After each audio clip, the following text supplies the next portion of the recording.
Clint Eastwood, Hollywood's last outlaw, walks onto Jimmy Kimmel's stage to promote his new film. But what starts as a routine interview turns into a fiery clash that gets him thrown out of the studio. How did a simple talk show segment spiral into chaos? Let's get into it. If you're new here, smash that subscribe button and drop a comment with where you're watching from. Let's see who's tuned in for this wild ride. The Jimmy Kimmel Live studio is electric lights, glaring crowd, humming with excitement. Clint Eastwood, well into his 90s, is the night's main draw.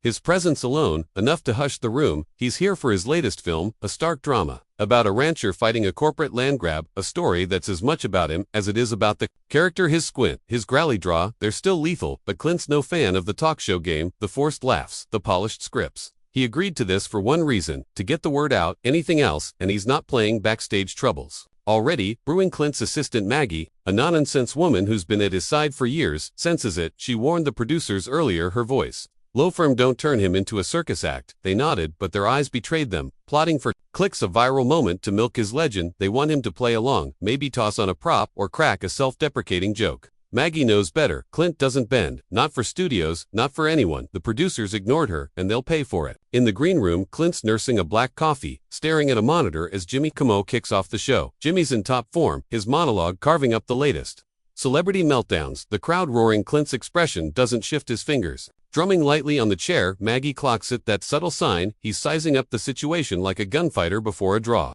They're going to try something, she mutters to a stagehand, who shrugs oblivious. The stage manager signals it's time, and Clint rises, straightens his jacket, and heads for the curtain alone. No fuss, the stage is a different beast. Jimmy's rapping a bit about some singer's public tantrum, the audience laughing on cue. He shifts gears, hyping Clint's entrance. The man, the myth, Clint Eastwood. The band lays down a gritty riff, the crowd erupts, and Clint steps out, his walk slow, deliberate, like he's staking claim to the room. He shakes Jimmy's hand, a brief iron grip, and sits, his frame-taut eyes scanning the set. The cheers fade and the air tightens, just the two of them now. The crowd, a distant hum. Jimmy plays it safe at first, asking about the film, its roots and loyalty, standing your ground. Clint leans in, his voice rough but steady, talking about the rancher, the land, the fight against greed. Every word lands like a hammer, the audience locked in, feeling the weight of his conviction. But Jimmy's got a show to run, and he's chasing something lighter, something that'll trend. He tosses out a quip about cowboy days, asking if he still rides horses. Clint's answer is short-clipped when it matters. The crowd chuckles, but there's an edge in his tone, a warning Jimmy doesn't catch, sensing the moment slipping. Jimmy tries to pivot, pulling a story from Clint's past, something about a bar fight on the set of an old western. He's fishing for a laugh, a nostalgic anecdote. Clint's eyes narrow, his jaw tight. Didn't happen, he says, his voice cutting through the studio hum. The crowd stirs, a mix of gasps and uneasy laughs. Jimmy grins, thinking he can smooth it over, but he's misread the room. And Clint, he doubles down, reaching for a prop, a tacky cowboy hat, holding it up like it's a gag. Come on, Clint, one quick shot for the fans, he says, waving at the audience. Claps, egging it on, but Clint doesn't move. His stare could burn holes. Put that away, he says, not loud, but every syllable carries. The studio goes quiet. Jimmy's smile cracking. Maggie, watching from the wings, shakes her head. This is about to get ugly. The silence in the studio is deafening, a heavy pause that feels like the moment before a storm breaks. Jimmy Kimmel, still holding the cowboy hat, tries to laugh it off, his chuckle thin, forced. All right, no hats tonight, he says, tossing it onto the desk. But the crowd's uneasy, their earlier cheers now a faint murmur. Clint Eastwood hasn't moved, his eyes locked on Jimmy, unblinking, like he's staring down a rattlesnake. The tension's palpable, the kind that makes your skin prickle. Backstage, Maggie's hands are clenched. Her whisper to the stage manager, Sharp told you not to push him. The stage manager, sweating, signals the control booth to cut to commercial, but the director's not ready to bail yet. They want the drama, and they're getting it. Jimmy, sensing he's losing control, shifts in his chair, trying to pivot back to the interview. So let's talk more about the film, he says, his voice a touch too bright, like he's trying to reset the room. He asks about the inspiration behind the rancher's story, hoping to steer things back to safe ground. Clint leans forward, his hands resting on his knees, and starts talking, but it's not the answer Jimmy expects. It's about people who don't roll over, Clint says, his voice low, deliberate. Folks who fight when the world tries to take what's theirs, not about playing dress-up for laughs. The jab lands hard, and the audience catches it, a few gasps mixing with scattered claps. Jimmy's smile tightens, his fingers tapping the desk. The host tries to keep things moving, asking about the film's production, but Clint's not done. He cuts in unprompted, his tone sharper now. I came here to talk about something real, he says, his eyes sweeping the set, the lights, the crowd, not to be some sideshow for your ratings. The crowd stirs, some cheering, others whispering, unsure whether this is part of the act. Jimmy's caught off guard, his usual quick wit failing him. He glances at the floor producer, who's signaling to wrap it up, but Clint's on a roll, and he's not stopping. I've been in this game longer than you've been alive, he tells Jimmy, his voice steady but edged with fire. I don't need to play your games to sell a story. The audience is split now, some shouting support for Clint, others heckling, thinking it's all for show. Jimmy, trying to regain the upper hand, leans in with a grin that doesn't reach his eyes. Hey, we're just having fun here, Clint. No need to get heated, he says, but the words sound hollow. He tries a new angle, asking about Clint's directing style, hoping to flatter him into calming down, but Clint's not biting fun. He says, his voice dripping with disdain. You call this fun, parading people out here to make him look foolish? He gestures at the set, the bright lights, the whole machine. The crowd's buzzing again, louder, feeding off the raw energy. Backstage, the producers are panicking, the director's in the booth barking orders to prep a commercial break, but the ratings are spiking, and someone higher up wants to let it play out. Maggie's pacing, muttering about how she knew this would happen. She catches a glimpse of Clint on the monitor, his face like granite, and knows he's not backing down on stage. Jimmy's scrambling, his jokes falling flat. He tries to pivot to a lighter topic, asking Clint about his favorite role from the old days, but Clint cuts him off again. You don't get it, he says, his voice rising just enough to carry. This isn't about me. It's about respect for the work, for the people watching. The crowd roars, some standing clapping, others booing the room. A powder keg. Jimmy's had enough. He leans forward, his tone sharper now, dropping the nice guy act look. Clint, we're just trying to give the fans what they want, he says, gesturing to the audience. They love you. They want to see the legend. It's a misstep. Clint's eyes flash, and he leans in, his voice low but cutting. They don't want a clown. They want the truth. The words hang in the air, and for a split second, it's like the whole studio holds its breath. Then a heckler yells something from the back, too garbled to make out, but it's enough to break the spell.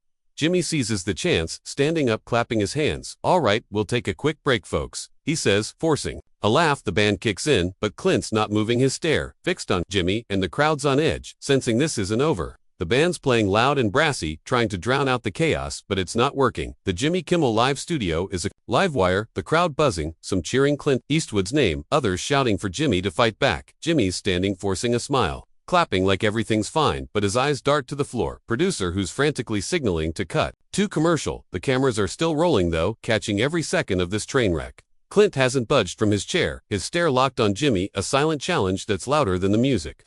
Backstage, Maggie's muttering curses, watching the monitor, knowing Clint's not done. The director in the booth is torn. Ratings are through the roof, but this is spinning out of control as the band winds down. Jimmy sits again, leaning toward Clint, his voice low, off mic, but the audience is close enough to catch fragments. Let's just cool it. All right, we'll talk about the movie, he says, trying to salvage the segment.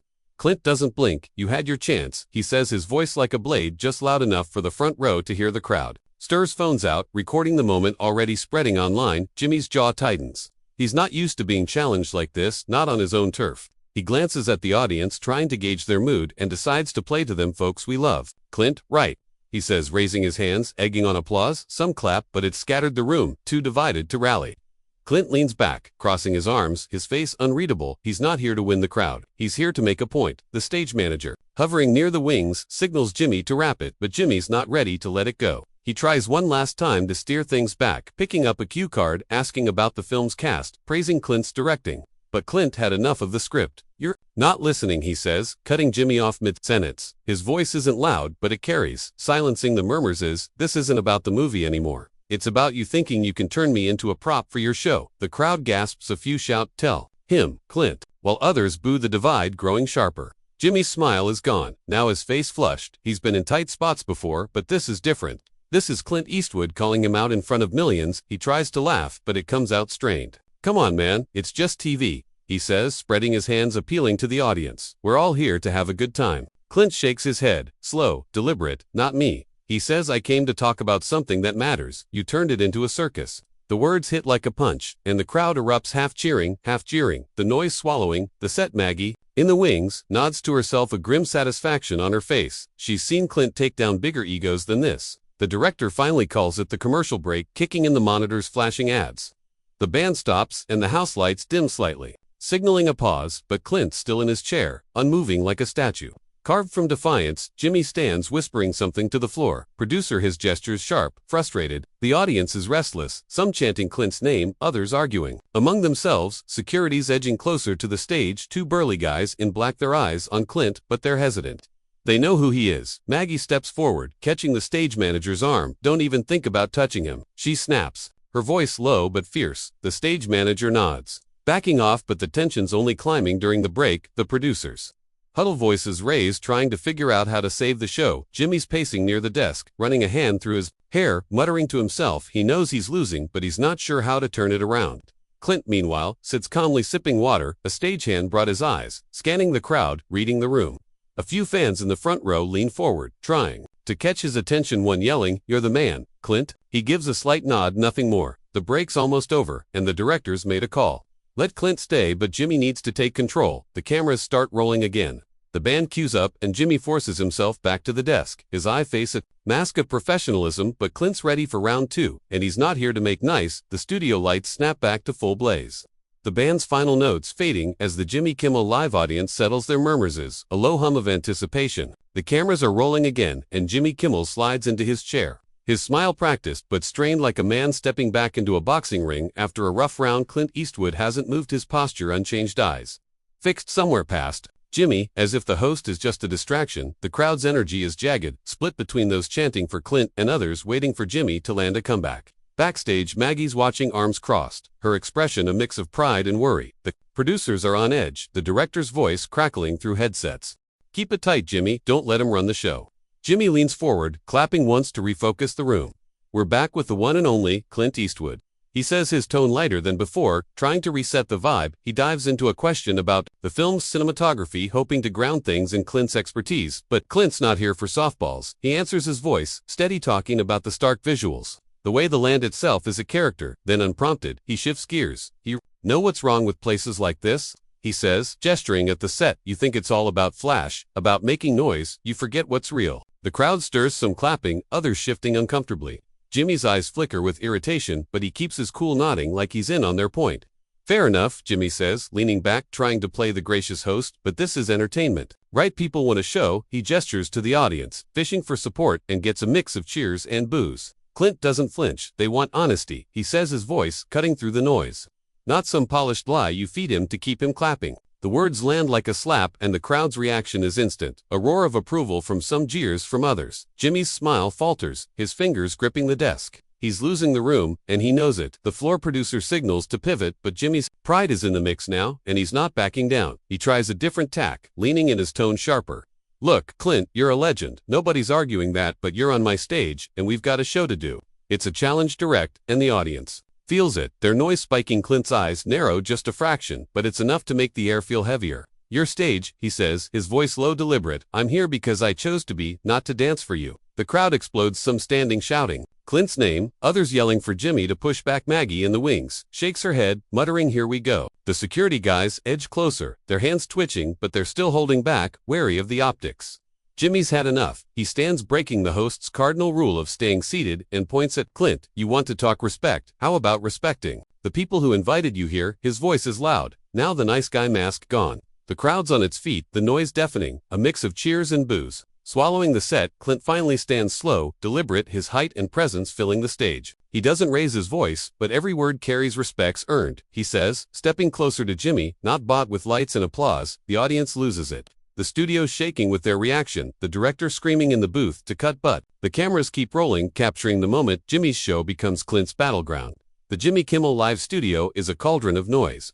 The crowd's cheers and boos crashing like waves as Clint Eastwood and Jimmy Kimmel stand face to face. Inches apart, the air between them crackling. Clint's words, "respect's earned, not bought with lights and applause," still hang heavy, the audience feeding off their raw defiance.